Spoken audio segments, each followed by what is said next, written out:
Assalamualaikum warahmatullahi wabarakatuh.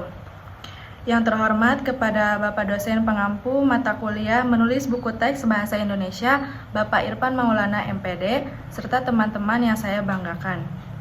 Puji syukur marilah kita panjatkan kepada Allah atas nikmat yang telah diberikannya, serta tak lupa sholawat beserta salam semoga tetap tercurah limpahkan kepada junjungan kita Nabi besar Nabi Muhammad SAW. Saya Widi sebagai moderator. Sebelum itu saya perkenalkan rekan saya. Saya Putri Edi Lestari.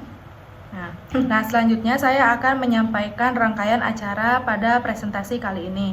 Yang pertama ada pembukaan, yang kedua ada penyampaian materi, yang ketiga ada sesi tanya jawab, yang keempat ada kesimpulan dan penutup. Baik, langsung saja kita ke pembukaan. Kita langsung buka saja sesi presentasi kali ini dengan mengucapkan basmalah bersama-sama. Bismillahirrohmanirrohim. Kemudian ada sesi penyampaian materi. Materi pertama akan disampaikan oleh saya sendiri. Di sini ada materi tentang pengertian penilaian buku teks. Penilaian buku teks adalah proses evaluasi terhadap buku teks yang digunakan dalam kegiatan pembelajaran, baik di tingkat pendidikan dasar, menengah, maupun tinggi. Penilaian ini bertujuan untuk menilai kualitas, kelayakan, dan kecocokan buku teks dengan tujuan pendidikan, kurikulum yang berlaku, serta kebutuhan dan perkembangan siswa atau pembaca. Penilaian buku teks adalah proses sistematis untuk mengevaluasi kualitas buku pelajaran berdasarkan beberapa kriteria, termasuk kelayakan isi, kelayakan penyajian, kelayakan kebahasaan, dan kelayakan grafika. Buku teks yang baik harus memenuhi standar tertentu agar efektif sebagai sumber pembelajaran. Nah, selanjutnya ada tujuan penilaian buku teks. Nah, tujuan penilaian buku teks untuk menilai kualitas dan kelayakan buku teks sebagai bahan ajar yang digunakan dalam proses pembelajaran. Beberapa tujuan utama penilaian buku teks yaitu yang pertama, menilai kesesuaian dengan kurikulum. Buku teks harus sesuai dengan kurikulum yang berlaku dan mendukung pencapaian kompetensi yang diharapkan. Penilaian itu bertujuan untuk memastikan bahwa isi buku teks mendukung tujuan pembelajaran dan relevan dengan standar pendidikan. Kemudian yang kedua ada mengevaluasi kualitas konten. Penilaian bertujuan untuk memastikan bahwa informasi yang disajikan dalam buku teks akurat, jelas, dan terkini. Buku teks juga perlu menyajikan materi secara logis dan sistematis agar mudah dipahami oleh siswa. Kemudian yang ketiga ada memastikan keberagaman dan keterwakilan buku teks harus yang interaktif dan menarik.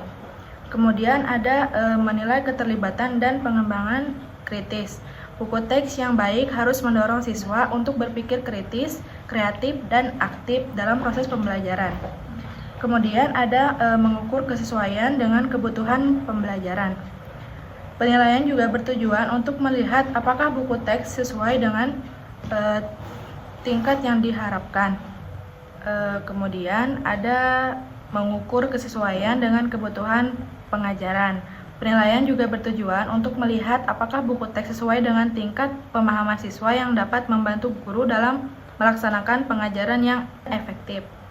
Kemudian ada evaluasi format dan desain visual.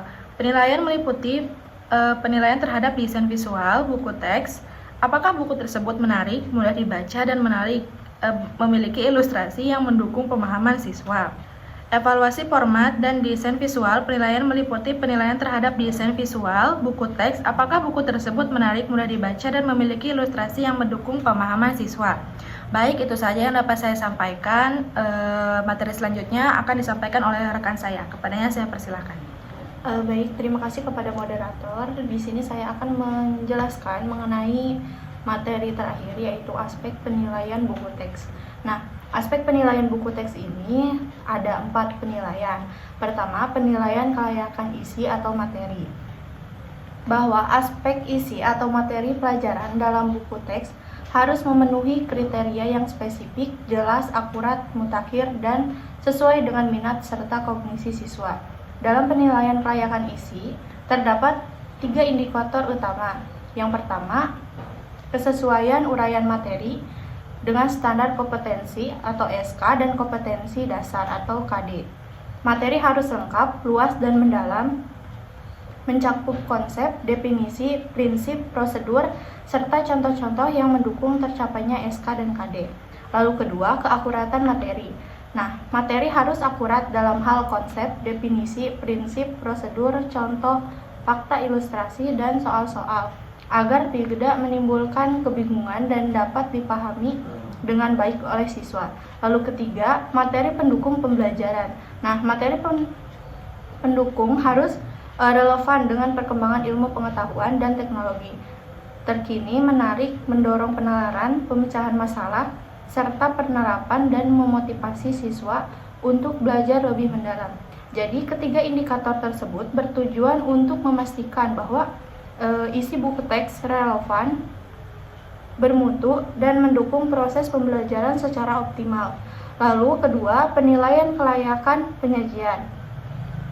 Nah, dalam kelayakan penyajian terdapat 3 indikator utama yang harus diperhatikan. Pertama, itu teknik penyajian. Nah, buku teks harus disajikan dengan sistematik yang jelas seperti motivasi di awal bab, pendahuluan, isi, dan penutup. Penyajian harus runtut dengan alur berpikir induktif dan deduktif, serta menjaga keseimbangan antar bab sesuai dengan SK dan KD. Lalu kedua, penyajian pembelajaran.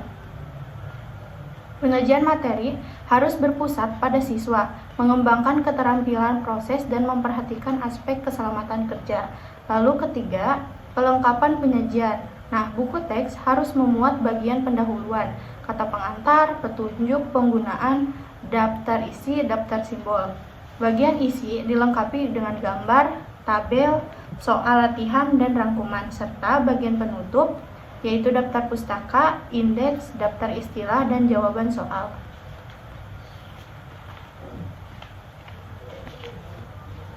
Lalu ketiga, ada penilaian kelayakan bahasa. Nah, dalam penilaian kelayakan bahasa itu terdapat 3 indikator utama. Yang pertama, kesesuaian dengan tingkat perkembangan siswa, yang mencakup kesesuaian dengan perkembangan intelektual serta sosial emosi siswa. Kedua, kekomunikatifan, yang menekankan keterbacaan pesan dan ketepatan kaidah bahasa untuk mempermudah pemahaman. Lalu ketiga, keruntutan dan keterpaduan alur pikir, yang mengutamakan hubungan yang runtut dan padu antar bab serta antar paragraf. Jadi ketiga indikator ini saling mendukung untuk memastikan bahwa bahasa yang digunakan efektif, mudah dipahami, dan relevan bagi siswa. Lalu yang terakhir, penilaian kelayakan kegrafikaan. Dalam penilaian kelayakan kegrafikaan buku teks terdapat 3 indikator utama, yaitu pertama, ukuran buku. Nah, yang harus sesuai dengan standar ISO dan proporsional terhadap isi materi buku. Kedua, desain kulit buku yang mencakup tata letak harmonis, pusat pandang yang baik, tipografi yang menarik dan mudah dibaca, serta penggunaan huruf yang tepat dan tidak berlebihan. Lalu ketiga, desain isi buku yang meliputi pencerminan isi, keharmonisan dan kelengkapan tata letak, kemudahan pemahaman, tipografi isi yang sesuai, serta ilustrasi yang mendukung. Jadi ketiga indikator tersebut bertujuan untuk menciptakan buku teks yang menarik, mudah dibaca, dan mampu menyampaikan isi dengan efektif. Baik, cukup sekian materi yang dapat saya sampaikan. Saya kembalikan kepada moderator. Baik, terima kasih kepada Teh Putri yang telah menjelaskan materinya. Baik, alhamdulillah rangkaian presentasi atau diskusi hari ini telah berakhir dan saya mohon izin untuk menyampaikan kesimpulan. Penilaian buku teks merupakan proses evaluasi yang penting untuk menilai kualitas, kelayakan, dan kecocokan buku teks dalam mendukung proses pembelajaran. Tujuan utama penilaian buku teks adalah untuk memastikan bahwa buku tersebut sesuai dengan kurikulum yang berlaku, memiliki konten yang akurat dan relevan, serta mudah digunakan oleh guru dan siswa. Penilaian ini mencakup berbagai aspek penting seperti kelayakan isi, penyajian, bahasa, dan keagrafan buku, serta keseluruhan. Dan penilaian buku teks bertujuan untuk memastikan buku teks dapat digunakan secara efektif dalam pembelajaran dan mendukung pencapaian tujuan pendidikan. Buku teks berkualitas tidak hanya memenuhi standar kurikulum, tetapi juga mampu merangsang kreativitas dan pemikiran kritis siswa. Baik, itu saja yang dapat kelompok kami sampaikan. Saya Widi selaku moderator memohon maaf kepada teman-teman apabila ada kekurangan dan juga hal yang kurang berkenan. Terima kasih. Wassalamualaikum warahmatullahi wabarakatuh.